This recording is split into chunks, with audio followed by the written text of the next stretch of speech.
Today I'm going to show you the easiest way to season your carbon steel or cast iron pan. Start by washing the pan with warm soapy water and a soft sponge, scrubbing thoroughly to get rid of any residue.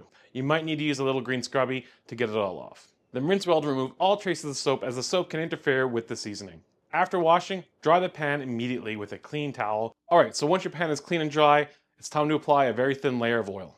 Pour a small amount of oil into the pan. You're looking about a quarter teaspoon, and rub it evenly over the entire layer of the pan. This includes the exterior sides and the handle if it's made of carbon steel. Now, the type of oil you use for your seasoning is very important. We're going to keep it simple. Use a high smoke point oil like flaxseed, grapeseed oil, avocado oil, canola oil. These work best because they polymerize effectively when they're heated, forming a hard, non-stick surface. Try to avoid low smoke point oils such as olive oil, butter, as they can create a sticky, uneven coating. This is, I find, where people mess up. One of the most common mistakes when seasoning a pan is using too much oil and not wiping it off.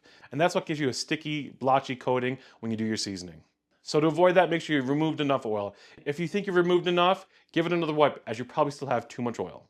Preheat your oven to 450 degrees Fahrenheit or 232 degrees Celsius, then place it into the oven upside down on the middle rack. After 3 to 4 minutes, pull the pan out of the oven. And then guess what we're going to do?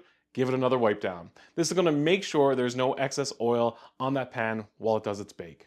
There's going to be a very thin micro layer there you can just barely see, and that's what we're looking for. We don't want to be able to see the oil on the pan. If you see it, it's too much. Then place your pan back into the oven and bake it for 1 hour. This is going to allow the oil to bond with the metal and form your first layer of seasoning. Now, once the hour's up, turn off the oven and let the pan cool inside before handling it. Now, your pan might look patchy for the first few cooks. Eventually, it's going to get darker and darker and more even and have that beautiful carbon steel look.